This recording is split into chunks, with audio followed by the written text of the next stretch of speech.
Do you have an encyclopedic knowledge of every spell in 5th edition? Well, congratulations, because you're probably the only one.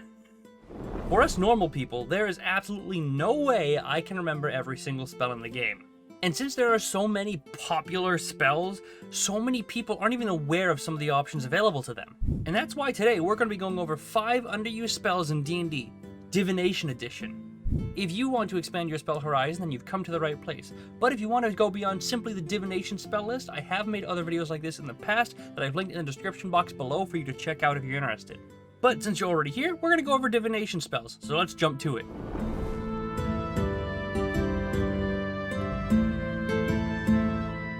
Also, a quick side note, Divination spells aren't really combat oriented, so there's not so much pew pew as it is just like, hey God, how you doing? Second level spell, Augury. I am almost certainly saying that wrong, so please bear with me and let me know in the comments below if I have, but this spell is effectively the D&D equivalent of fortune telling or tarot cards. You cast the spell and receive an omen from an otherworldly entity about a course of action you plan to take, and then the DM provides an omen describing the possible outcome. There are 4 possible omens you can be provided. I believe it's wheel for a good result, woe for a bad result, wheel and woe for both, or nothing because, screw you. Now, while this spell is a bit niche, it provides not only an amazing RP opportunity, but can also provide a lot of insight into something that you would definitely not have known prior. For example, if you wanted to know if the local guards are corrupt, maybe they're corrupted by some sort of power, politician, whatever, you might be prompted to investigate. So, why not ask your otherworldly entity if that investigation is a good idea? Depending on what they say, you may change your mind, and if you decide to do it anyways, then at least you have someone else to blame your poor life choices on. Taking a quick second to consult your best buddy Cthulhu over there in the underworld always works out in the end, I promise. And if it doesn't, at least it makes for a fun story.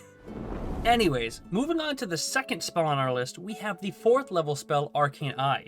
If you've watched any of my content prior to this, you've probably seen this spell featured before. You conjure an invisible eye that allows you to see everything that the eye can see. Simple as that. The reason I love this spell is actually for a couple of reasons. First, the eye has dark vision, meaning it can pretty much see through everything aside from magical darkness. Second, the eye lasts for an entire hour and you have control over it, being able to move it 30 feet within an action. So not only can you see everything that the eye can see, but you can move it around as you see fit.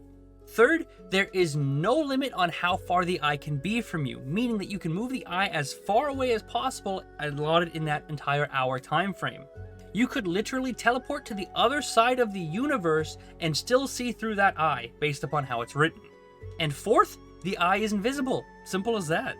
So whenever you cast this spell, if an individual has no reason to suspect that they're being spied upon, then this eye is pretty much impossible to find.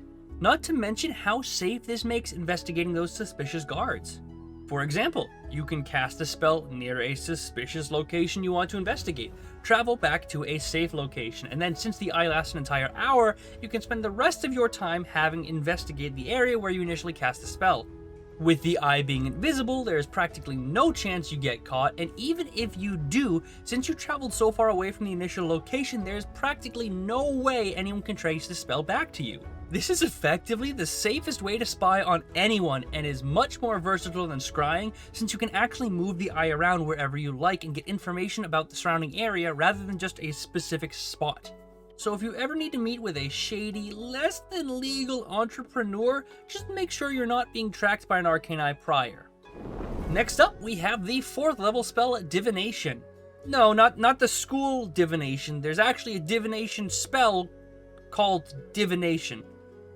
I don't know why they did that. As confusing as it is, this spell allows you to simply ask a question to a deity. How it works is you ask a question about a specific goal, event, or activity within 7 days, and then your deity responds with a truthful answer. For example, you might ask your deity if you and your friends are a match for the corrupt guards you were looking at earlier, to which the god might say, "Yeah, go fuck their shit up, bro." So, in short, your deity thinks you could very easily take them. However, this spell does not consider any potential variables that might affect the outcome. So let's say you ask a deity about being able to take the guards and he says, "Yeah, go fuck their shit up." But since you asked that question and you received your answer, your wizard might have gotten grounded and can't play for a week, so you're already man down. This means that your party is not in the same state as when you initially asked the question. This is the potential variable I was talking about that the deity did not consider when he answered that question, meaning that that answer may no longer be true. Make sense? I know it can be a little bit confusing, but trust me, this spell is really, really fun to use.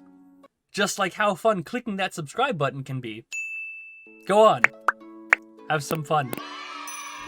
Look, the bottom line is that this spell is another great opportunity for the players to gain information about something they would never have been able to get otherwise. Effectively, you get to ask the DM a question and they answer as long as the deity knows the answer. Plus, it can provide another huge potential plot point for the players to follow depending on how they react to the deity's response. Overall, this spell is great for both players and the DM. Players get a really cool answer, DM gets to drop some more plot points into the game. Win-win. Next, we have one of my personal favorite spells in all of D&D, and that is the 5th level spell, Legend Lore. This spell allows you to name a person, place, or object and gain lore about that topic. The more information you already have about that topic, the more detailed response you get from the spell. For example, you could cast a spell on a magical axe, and the spell might give you some lore in the form of a story. Woe to the evildoer whose hand touches this axe, for even the haft slice the hand of the evil ones. Only a true child of stone, love and beloved of Moradin, may awaken the true power of the axe, and only with the sacred word of Rugnog on the lips. I was gonna say, tell me that doesn't sound cool, and then it got to the Rudnog part, and I just lost it. Sorry. Now, it's important that you separate this spell from Identify because they do not provide the same information.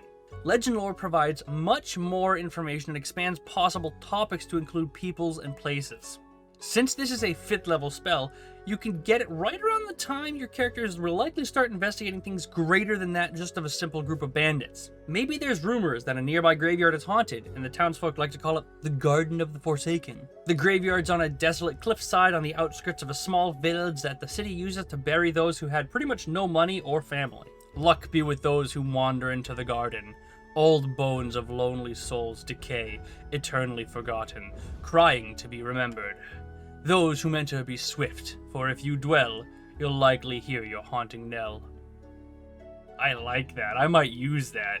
I'm keeping that. Anyways, you see how cool this spell can be. Another clutch spell that can be really good at gathering information. Definitely worth time, at least considering it for a 5th level spell. And with that, we have the last spell on our list for today's video, which is going to be Rary's Telepathic Bond. This spell creates a telepathic bond. Who would have guessed? Between you and up to 8 creatures that you can see within 30 feet, and it lasts up to an hour. I personally think this kind of spell is super cool and unique compared to other spells. You can communicate over any distance and with creatures who you don't even share a language with. You know how the FBI or whatever have those like weird ear walkie-talkie things? It's kind of like that, but in your mind. Ooh. And it automatically translates, like Google Glass was supposed to. I shouldn't bring that up. So now, when you're getting your ass beat by those corrupt guards that you thought you could take because your god gave you a bum answer, all of your friends can now hear your screams of pain. And that's Rary's Telepathic Bond. Oh man. And that is 5 underused divination spells and all I have for today's video. If you enjoy, you should probably subscribe and let me know what you thought in the comment section below. If you didn't enjoy, then that makes me sad and we should really talk out our problems. So just go ahead and leave a comment and we can go ahead and schedule our appointment. I'm pretty flexible. But until then, thank you very much for watching, and I will see you on Friday, or whatever day we schedule our appointment. Goodbye. Wow, that's depressing.